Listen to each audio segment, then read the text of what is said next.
When lawmakers return to Albany tomorrow, much of the attention will be on the state Senate. And that makes a lot of sense, considering that that's the House that has so far failed to uphold its end of a two-way deal on a revenue bill, the last remaining hurdle standing between New Yorkers and a completed budget. But in order to bring back the Senate, the governor actually also has to bring back all of the legislature. That's all 150 members of the Assembly, too. And they will be back in Albany tomorrow, including my next guest.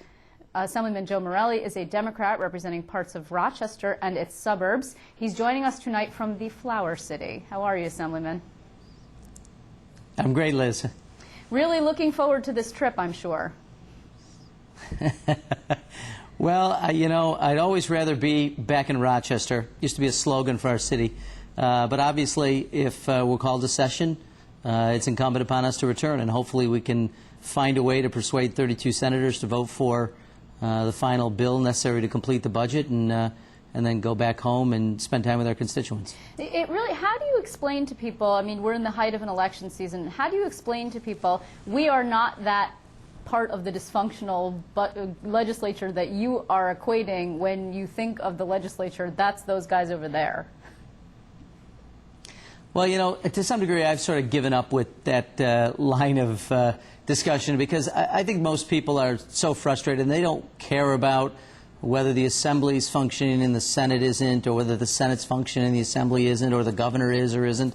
They see us as one unit, and they think that the performance so far this year has been pretty dismal, and so they're just frustrated. And so you could try to get into it, and I'm sure that I have many colleagues who probably are spending a lot of time trying to talk about those nuances. But think about it. If you're the average citizen, it doesn't really matter to you. All that matters is the budget's not finished. Albany isn't doing its job. So I think all of us have to really try to figure out how to solve this for our colleagues in the Senate. You know, there are actually some of your colleagues in the Senate who say that the problem is not the Senate, that the problem is actually the governor. In fact, one fairly outspoken member, Joe Griffo, a Republican, as you know, from the Utica area, says that he thinks that Governor Patterson is bitter and just wants to remain relevant, and that's why he keeps blowing things up. Like, for example, the tentative SUNY deal that the two houses had last week that the governor said, sorry, no go, I'm not going to go there.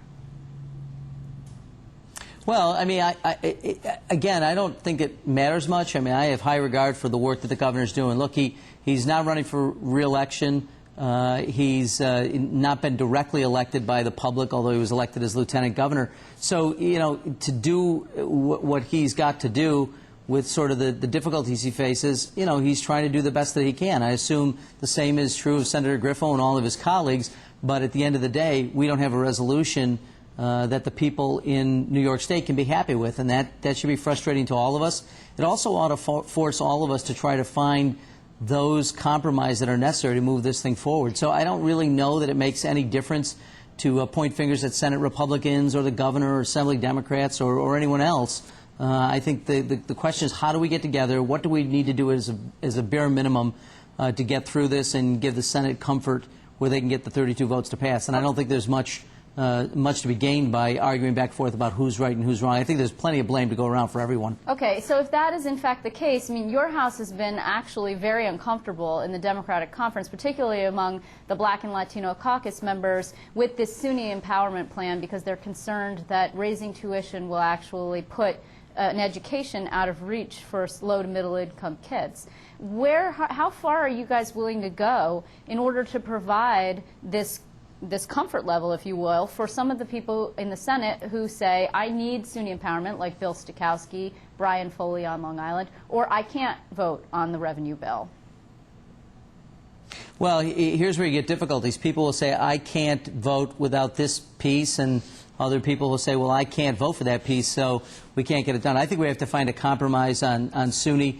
I tend to be one of the members of the Assembly majority who thinks we ought to have real discussions with SUNY about how to move forward.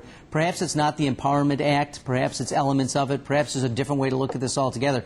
But what is clear is SUNY can't continue to sustain itself with the current dynamic in place. There's not enough resources. There are those who would like to roll back tuition. I don't think that's, frankly, very practical in the environment we find ourselves in. So we're going to have to make some adjustments. If Bill Stokowski has the 60-second vote, or Brian Foley is the 62nd vote, and that's something that they believe is absolutely essential to moving forward. We have to give that consideration. Now, whether or not ultimately they can be persuaded to do without it, that's something Bill Stokowski, Brian Foley, John Sampson is going to have to wrestle with. But in the meantime, we have to figure out what it is that we can possibly do to make their perspective, how to meet them halfway or meet them part of the way in order to get them to vote for this budget. To not do that, to let it go on much longer, I think is really imperiling the political fortunes of a lot of members of the legislature. But that shouldn't even be our first consideration. It ought to be able to go to taxpayers, look in the eye, and say we've at least done the minimum that is required when we come to Albany in January. Okay, let's talk about the political fortunes of the legislature, because actually this week we are focused here at Capitol Tonight on redistricting, which has become this sort of hot button issue for everyone. And you are going to be seeing in your city former Mayor Ed Koch of New York City, who has launched this effort, New York Uprising he's calling it, to get lawmakers and challengers and statewide candidates to sign this pledge that agrees to take the power of redrawing the lines out of the hands of the legislature. Now, you signed this pledge, is that correct? That's correct. So he's going to be coming to your city. He'll be in Buffalo, he'll be in Rochester, he'll be in Syracuse, and he has a list, an enemies of reform list. And leading off that list is Speaker Sheldon Silver. Do you feel like, I mean, will you stand with him? He's going to be having an event to laud the reformers, the heroes of reform, like yourself, who signed the pledge. But isn't that an inherent snub to the Speaker?